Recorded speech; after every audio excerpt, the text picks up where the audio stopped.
Welcome to episode 27 of Ernie O'Malley's Journey, the anti-treaty takeover of the forecourts in Dublin in April 1922. So, where is my father, General Ernie O'Malley, at this point? He's been in Dublin. He's watched the squabbles back and forth between what is happening is a division within the IRA.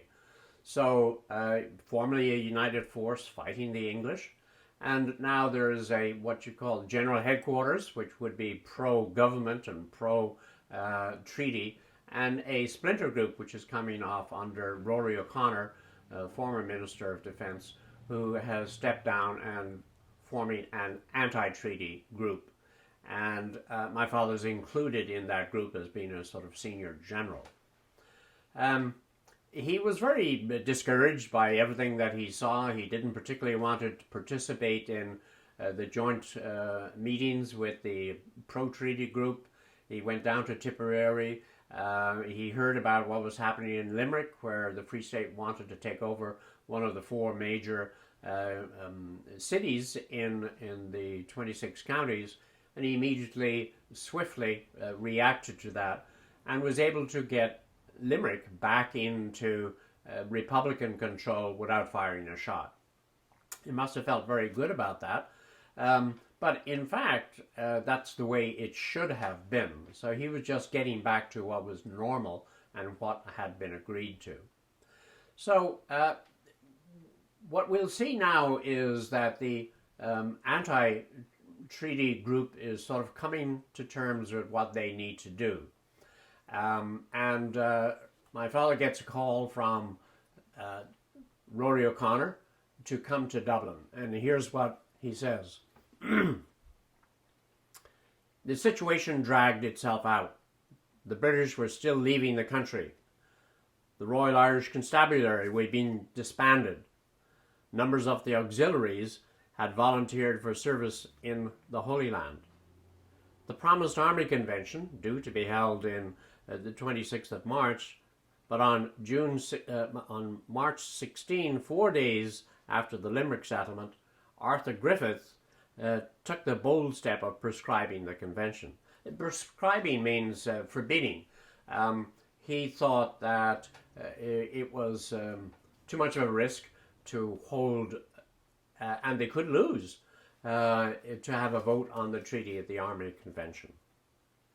He threatened to suspend any officers who attended. Our Second Southern Division was the only one area that was unaffected. We were independent of the Army headquarters and of Dáil Éireann. It was a challenge in the democratic spirit of the Army. They must have gained strength, said Con Maloney, to take such a step.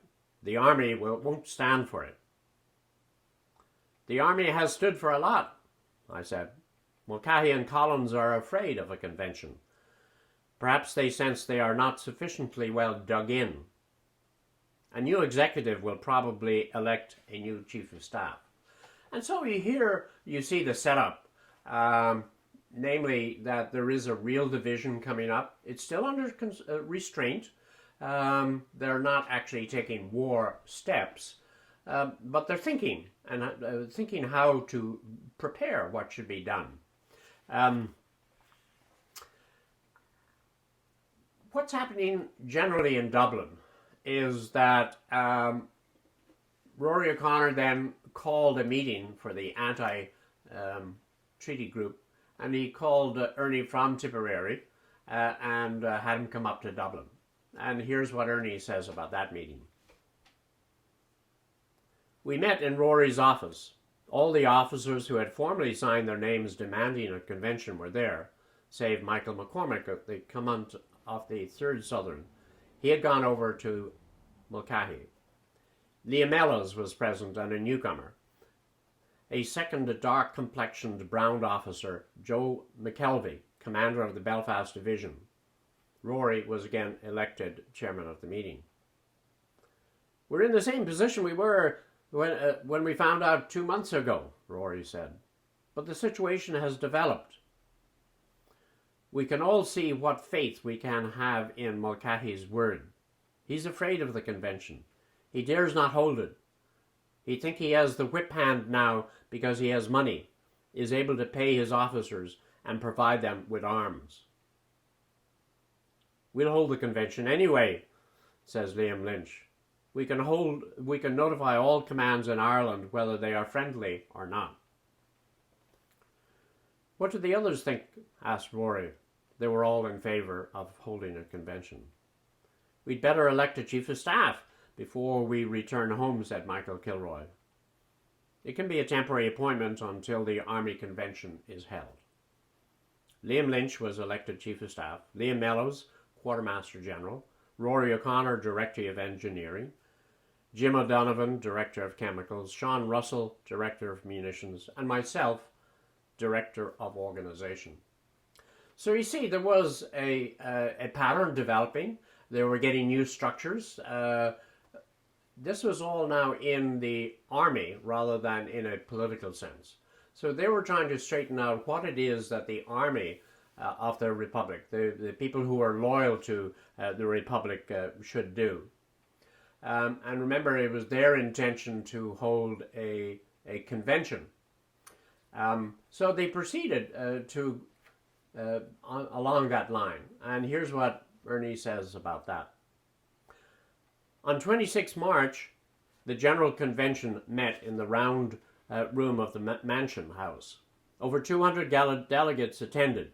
Representatives came from the North, the Midlands, Wexford and Carlow, those areas in which senior officers were a free state.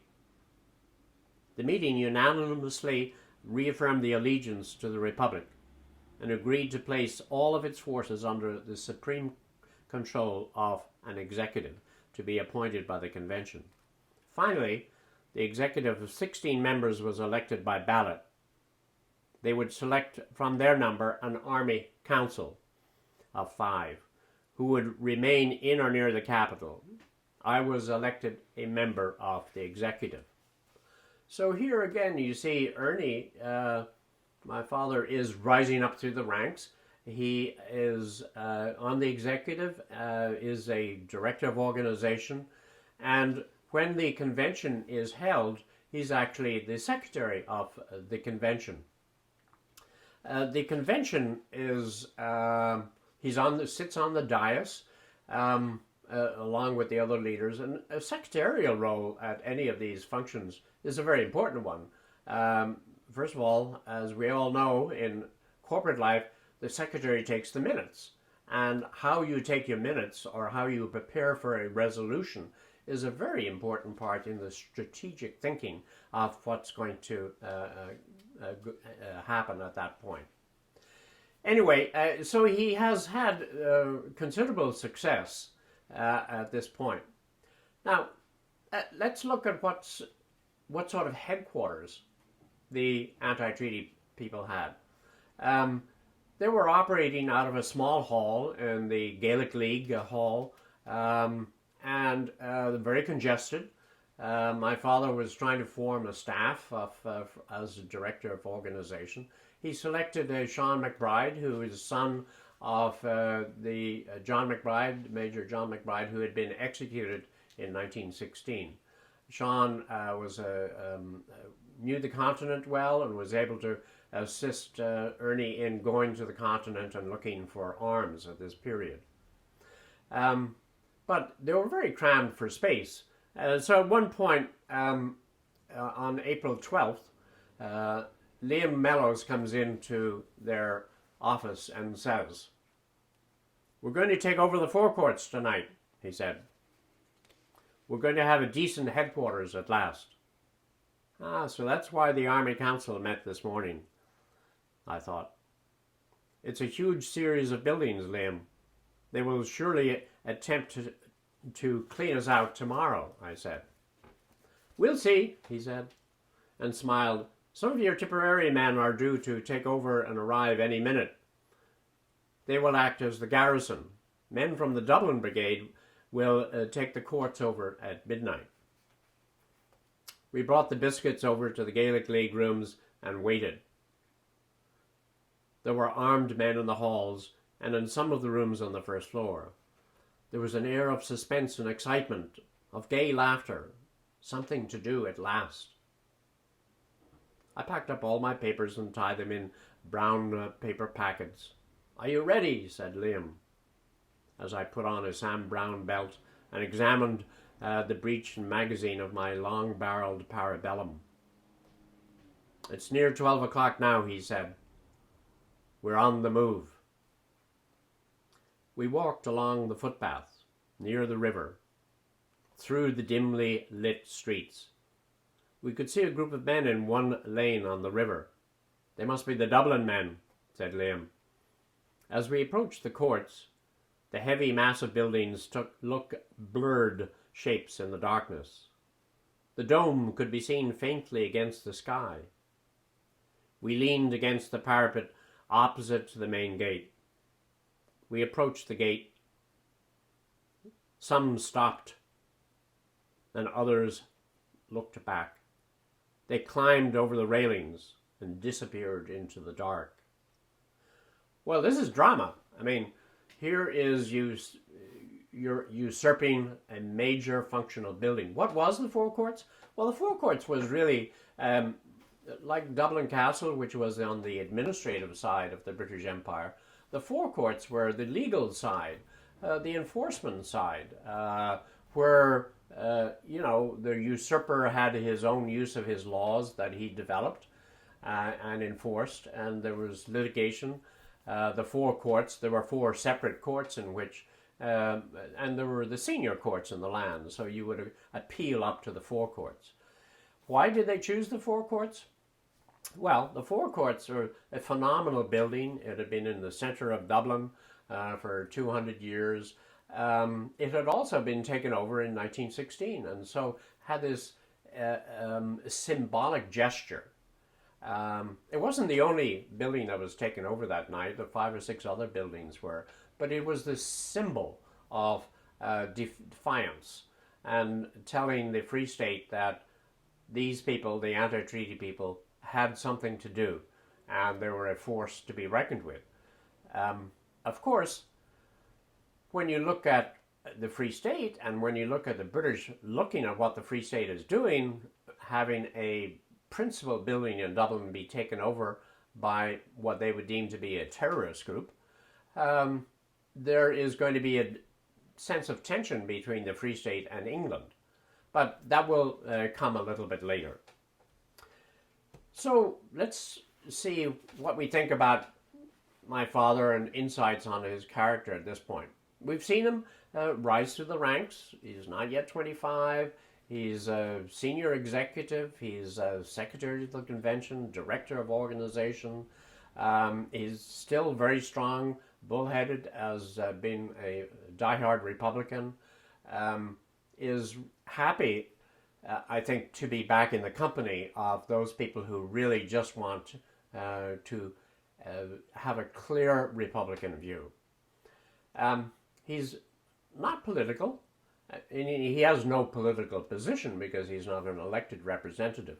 And those who had an elected representative position felt conflicted. And we could see how Mulcahy had expressed that before, and how others.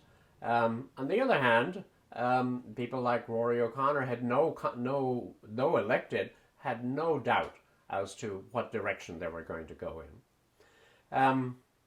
They were all still operating with a degree of constraint. They didn't kill anyone as they entered the Four Courts, they just chucked them over.